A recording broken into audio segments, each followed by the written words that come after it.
This is David Yinganda for Madman.TV. I'm here at Portman Road following the press conference for the fight at June 7th between Fabio Wardley and Justis Huni. And I'm here with our wonderful Michael. How do you say your surname? Ofo. Michael Ofo. Welcome to the channel. First of all, how are you? I'm very well. How are you doing? I'm doing absolutely fabulous, thank you. My first time here at Ipswich, and I thought, taking the lovely scenery here at the stadium. But we're not only just here to take in the scenery, we are here to talk about the fight itself here on June 7th. First of all, before we talk a bit more about, the fight itself and things like that, how did this fight sort of come about, really? Because obviously you guys were supposed to, Wardy was supposed to fight Miller, but, unfortunately, Miller couldn't sort of, make it on June 7th. Yeah, I think it. Well, the reality is this fight came about from Fabio's intentions. Fabio wanted to fight a top heavyweight.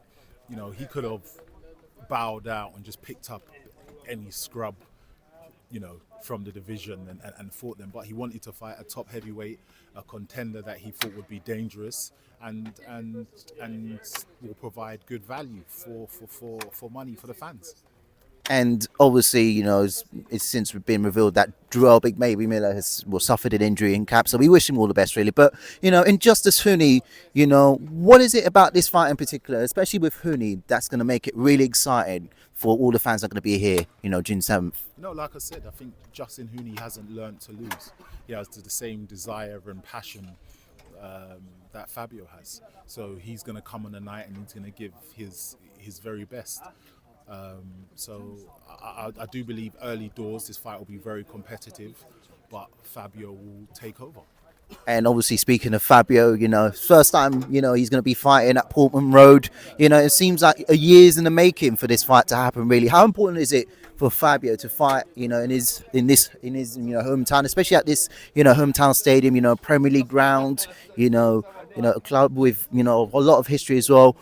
Why was it important for him to fight here? And do you think he has what it takes? I know, with a lot of confidence, in your side as well. Do you think he has what it takes to sort of create a memorable night here? Yeah, I think it will be a very memorable night. It's a dream come true for him, something that he's dreamed about for years. And yes, like you said, you don't fight guys like Huni if you don't believe that you can go all the way to the top. And I think Fabio believes that he can go all the way to the top. And if he can't deal with guys like this, how is he gonna, rule the division? And that's what his goal is. His goal is to fight the best guys out there and be the number one, not only contender, but be the number one champion in the division.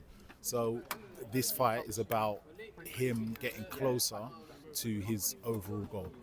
And obviously, Fabio Wardley, he's took on some big fights, in his career. He fought, Fraser Clark twice. He fought David Adelaide as well, came victorious as well.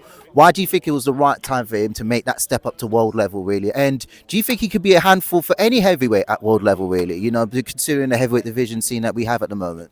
Yeah, I just think it's about the opportunities presenting themselves, and at each time, opportunities has presented themselves for him to step up and take on these types of opponent. Don't forget when he fought Nathan Gorman, nobody thought that he was, that he was capable of destroying him. So, at every step of Fabio's career, he's rolled the dice. He's took he's took the tough route. And this is no different. He wants to fight the best guys. He wants to rise to the occasion, and he wants to do it in a dominant style.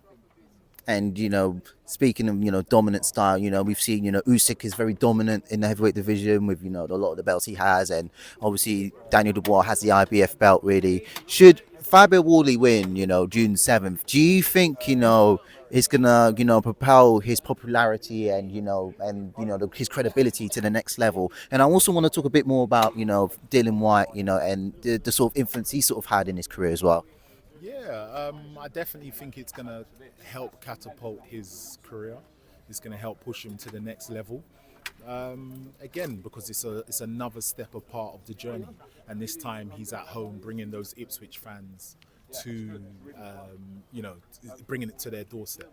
So yeah, it's going to be a great battle, and I honestly think it's probably going to be one of his best fights that he's had. In terms of you said about Dillian, yeah, Dillian's hungry as ever. He's hungry and saw an opportunity to get on a card and to support Fabio, and that's exactly what he's decided to do and wants to do, and we're trying to make the biggest fight possible for June 7th.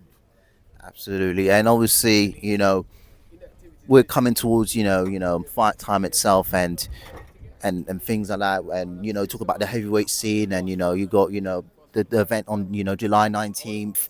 You've obviously got this fight June 7th.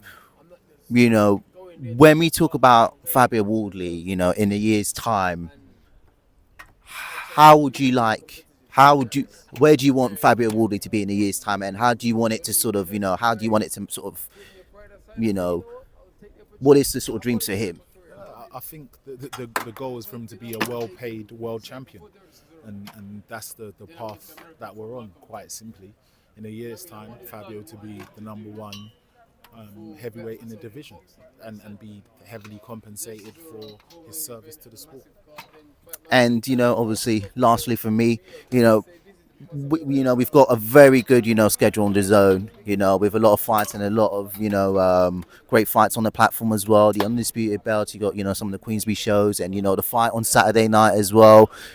Why do you think people should tune in to this fight specifically, and what can the public who'll be attending here and watching from home expect for this fight? I think the guys should tune in because, like I said, this is a legendary moment for Ipswich Town. It's not just about the fighters, it's about the club, it's about the surrounding community. The community haven't had an event like this.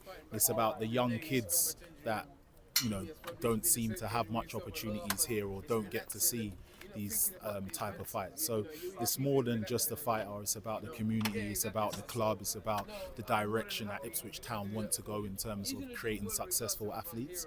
So, this is all about progress. So I think you should tune in because this is more than just a fight. And if Fabio is in front of any adversity on the night, we're going to see that will and commitment to overcome. And any bad blood between you and Eddie? We saw that in the press conference, a bit of banter between the two of you, or was it all love? And Yeah, it's always all love, but we come from two different backgrounds, And for me to even be up on the table and sitting, opposite him just shows how much how far I've come. My beginning starts down here, where his beginning started up here. So imagine the work I've had to put in to just be at the table with him. He talks about chip on the shoulders. Yes, it's a chip on the shoulder that has held this neck up and held it strong. But the problem with having a chip on shoulder, if it falls off, it will crush you. So you need to be very careful with that chip on the shoulder. So yeah, no, it's all fun and games. It's about building the event and building the night. And look, like I said, when you look at our side, we're the side that shouldn't be where we are. But somehow we managed to slip through the cracks and get there. And we're here to stay. This is not something that has been built over a period of a year or 2 years. There's like 10 years of hard graft where nobody's looking. 10 years of being behind closed doors when nobody wants to open the door, Fabio Wardley, if he had the opportunities that some of these amateurs did when he was at that stage, he probably would have achieved the same things, but he didn't have the opportunity. And he had to use the little that he had to get to where he's been. So yeah, it's a good journey we're on, and I hope that June 7th we show our resilience and show that we're winners.